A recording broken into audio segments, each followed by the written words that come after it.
দেশে আওয়ামী লীগ বলে কোনো রাজনৈতিক দল থাকবে না। জানাবো হঠাৎ কেন হাসিনা তোষামোদী ছেড়ে দিল ভারতীয় মিডিয়া, উদ্দেশ্য কি?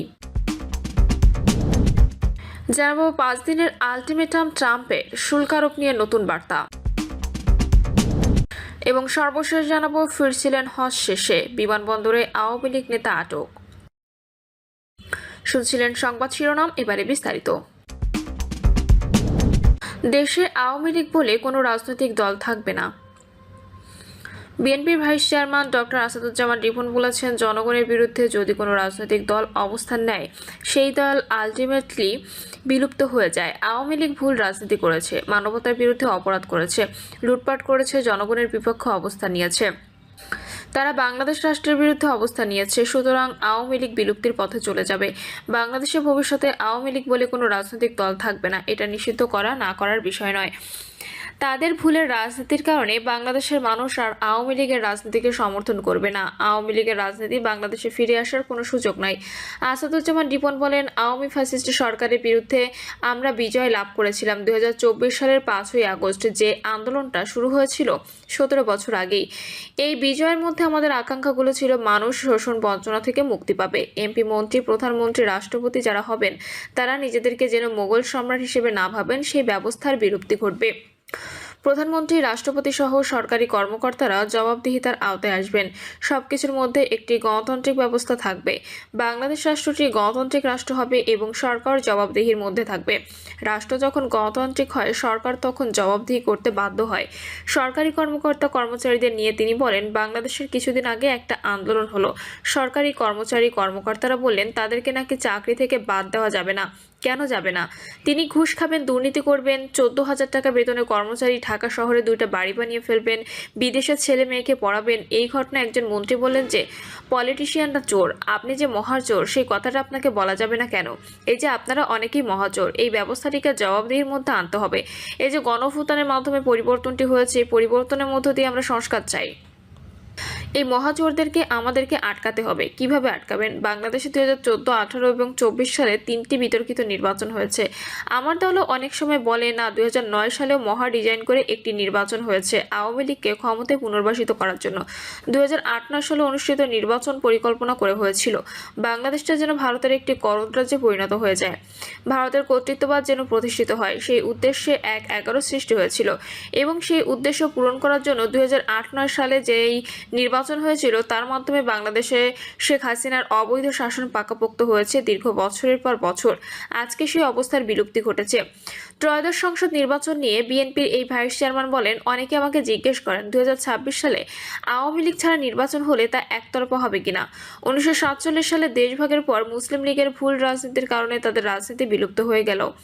রাজনীতি যদি ভুল হয়, জনগণের বিরুদ্ধে যদি কোনো রাজনৈতিক দল অবস্থান নেয়, সেই দল অটোমেটিকলি বিলুপ্ত হয়ে যায়। আওয়ামী লীগ ভুল রাজনীতি করেছে, মানবতার বিরুদ্ধে অপরাধ করেছে, লুটপাট করেছে, জনগণের বিপক্ষে অবস্থান নিয়েছে, বাংলাদেশ রাষ্ট্রের বিরুদ্ধে অবস্থান নিয়েছে আওয়ামী লীগ। সুতরাং আওয়ামী লীগ বিলুপ্তির পথে চলে যাবে। বাংলাদেশ ভবিষ্যতে আওয়ামী লীগ বলে কোনো রাজনৈতিক দল থাকবে না। তিনি বলেন, বাংলাদেশে 2014, 18 ও 24 সালে যে 3টি বিতর্কিত নির্বাচন হয়েছে, সেই নির্বাচনে আমলাতন্ত্র, ডিসি, এসপি, ইউএনওরা দিনের ভোট রাতে করতে সহায়তা করেছে। এখনও তারা প্রশাসনের বিভিন্ন বড় বড় পদে বসে আছে। তারা অনেকেই প্রমোশনের জন্য দৌড়ঝাঁপ করছেন। আগে তাদের আকামের জবাবদিহি করতে হবে। জনগণের ভোটাধিকার কেড়ে নেওয়ার সঙ্গে জড়িতদের আইনের আওতায় আনতে হবে। রিপন বলেন, প্রশাসনের মধ্যে আওয়ামী লীগের যেসব লোক ঘাপটি মেরে আছেন, বিগত 3টি নির্বাচনে যারা বিতর্কিত কর্মকাণ্ড পরিচালনা করে শেখ হাসিনাকে সাহায্য করেছেন, তাদেরকে চাকরি থেকে বিতাড়িত করতে হবে এবং আইনের আওতায় আনতে হবে। বাংলাদেশের বহু লোক আছে, বেকার যুবক রয়েছে, চাকরি লোকের কোনো সমস্যা নেই। আওয়ামী লীগ মালগুলোকে প্রশাসন এবং সচিবালয় থেকে বিদায় করার জন্য অন্তর্বর্তীকালীন সরকারের প্রতি আহ্বান জানান তিনি। 5 দিনের আলটিমেটাম ট্রাম্পের, শুল্ক আরোপ নিয়ে নতুন বার্তা। 5 দিনের আলটিমেটাম দিয়ে কড়া হুঁশিয়ারি দিয়েছেন মার্কিন প্রেসিডেন্ট ডোনাল্ড ট্রাম্প। তিনি জানান, 9 জুলাইয়ের মধ্যে যুক্তরাষ্ট্রের সঙ্গে বাণিজ্য চুক্তিতে পৌঁছাতে হবে। এ চুক্তিতে পৌঁছাতে না পারলে সেসব দেশের ওপর 70% পর্যন্ত শুল্ক আরোপ করা হবে। প্রতিবেদনে বলা হয়েছে, যুক্তরাষ্ট্রের বাণিজ্য অংশীদারদের উদ্দেশ্যে কড়া বার্তা দিয়েছে ট্রাম্প। তিনি ঘোষণা করেন, 9 জুলাইয়ের মধ্যে নতুন বাণিজ্য চুক্তি চূড়ান্ত না হলে 1 আগস্ট থেকে 70% পর্যন্ত শুল্ক আরোপ করা হবে। ট্রাম্প বলেন, আমরা আগামীকাল থেকে 10 থেকে 12টি দেশের কাছে চিঠি পাঠাতে পাঠাতে শুরু করব। এ চিঠিতে নতুন শুল্কের কথা জানানো হবে। এটি 10 থেকে 70% পর্যন্ত হতে পারে। ট্রাম্প জানান তিনি দ্বিপাক্ষিক চুক্তিকে প্রাধান্য দেন এবং বহুপাক্ষিক আলোচনায় সময়ক্ষেপণ হওয়ায় তিনি সরাসরি শুল্ক আরোপের পথে হাঁটছেন। তিনি বলেন, আমরা কিছু চুক্তি করেছি, তবে আমি মনে করি যে তাদের কত শতাংশ শুল্ক দিতে হবে তা চিঠি পাঠিয়ে জানিয়ে দেওয়া ভালো। বক্তৃতায় ট্রাম্প পররাষ্ট্রনীতির বিষয়ে হঠাৎ কেন হাসিনা তোষামোদী ছেড়ে দিল ভারতীয় মিডিয়া? উদ্দেশ্য কি? নির্মম পাষণ্ড মানুষরূপী নরপিশাচ শব্দগুলো বোধহয় কম হয়ে যাবে ফ্যাসিস্ট হাসিনার বিশেষণে। 24-এর গণঅভ্যুত্থানে ইতিহাসের সবচেয়ে নারকীয় হত্যাকাণ্ড চালিয়ে পরম মিত্র নরেন্দ্র মোদীর ছায়াতলে ভারত আশ্রয় নেয় এই গণহত্যাকারী। হাসিনা ভারতে আশ্রয় নেওয়ার পর থেকেই ভারতীয় দালাল মিডিয়াগুলো লেগে পড়ে হাসিনার পক্ষে সাফাই গাইতে। বিশ্বব্যাপী ছড়াতে থাকে হাসিনার গুণগান আর বাংলাদেশের অন্তর্বর্তী সরকারকে নিয়ে সব প্রোপাগান্ডা। তবে এখন সময় বদলেছে, জাতীয় নির্বাচনের সময় ঘনিয়ে আসছে। ভারতীয় দালাল মিডিয়াগুলো তাদের সুর বদলেছে হাসিনাকে ঘিরে। ফ্যাসিস্ট হাসিনা পদত্যাগ করে পালানোর পরও একসময় ভারতীয় যে মিডিয়াগুলো হাসিনাকে বাংলাদেশের প্রধানমন্ত্রী বা সাবেক প্রধানমন্ত্রী হিসেবে উল্লেখ করত, তারাই এখন হাসিনার নামে আগে পলাতক প্রধানমন্ত্রী শব্দটি ব্যবহার করছে। এমনকি এই তালিকায় রয়েছে রিপাবলিক বাংলার মতো মোদিবাদী চ্যানেলও। বাংলাদেশিদের কাছে মলম বিক্রেতা উপাধি পাওয়া হকার সাংবাদিক ময়ূক রঞ্জনের মুখেও শোনা যাচ্ছে হাসিনার বিপক্ষে কিছু কথা। হঠাৎ করে ভারতীয় মিডিয়ার এমন 360 ডিগ্রি ঘুরে যাওয়ার পেছনের উদ্দেশ্য নিয়ে তাই চারদিকে চলছে নানা জল্পনা কল্পনা।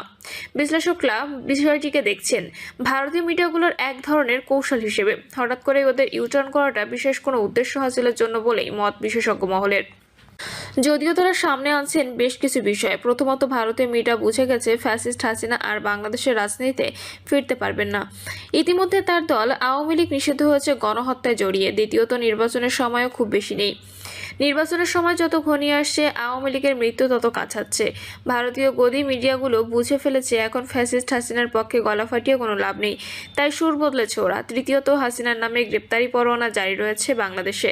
যে বাংলাদেশে ব্যাক করবে এটা ভাবা আর দিনের বেলায় চাঁদ দেখা দুটোই সমান কথা। তাই 360 ডিগ্রি ঘুরে গেছে আমাদের দাদাবাবুরা। চতুর্থত, হাসিনা পালানোর পর ভারতীয় মিডিয়াগুলো বাংলাদেশের পর্যটকদের দেখলে একরকমের কথার আক্রমণ করে বসত, যা বিরূপ প্রভাব ফেলে বাংলাদেশি পর্যটকদের মনে। তাই তারা মুখ ফিরিয়ে নেয় ভারতের দিক থেকে। এতে করে ভারতীয় ব্যবসায়ীদের রীতিমতো না খেয়ে মরার দশা হয়। আর এতেই ক্ষিপ্ত হয় গণমাধ্যমগুলোর অফিসের সামনে আন্দোলন করেন ভারতীয়রা। তাদের হাত থেকে বাঁচার জন্য সাময়িক কৌশল হিসেবে হাসিনা তোষামোদী করা ছেড়ে দিয়েছে ভারতীয় মিডিয়া। এই কথাও উড়িয়ে দিচ্ছেন না বিশ্লেষকরা। যুক্তরাষ্ট্র, ইউরোপীয় ইউনিয়ন এবং জাতিসংঘ সবাই হাসিনা সরকারের দমননীতি ও মানবাধিকার লঙ্ঘনের বিরুদ্ধে অবস্থান নেয় হাসিনা পালানোর শুরুতেই। ভারত যেন বিশ্বের বুকে একমাত্র দেশ যারা সব জেনে বুঝেও ফ্যাসিস্ট হাসিনার পক্ষ নেয়। তবে ভারতীয় মিডিয়ার হাসিনা বন্দনা কমে যাওয়ায় আর তাকে পলাতক হিসেবে উল্লেখ করা প্রমাণ করে যে ভারতীয় দাদাবাবুরা তাদের সুর বদলেছে ভুল কিছুটা হলেও বুঝেছে।